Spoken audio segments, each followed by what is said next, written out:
Sugar के मरीजों के लिए दो टेस्ट किए जाते हैं, फास्टिंग, नॉन फास्टिंग।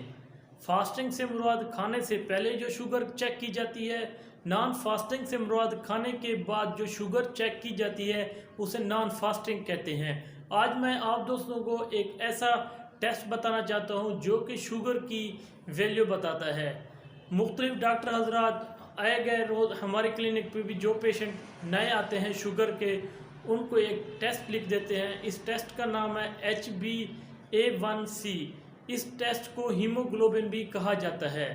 इस टेस्ट की जांच पड़ताल से मुराद 3 माह की शुगर की रेशो बताता है।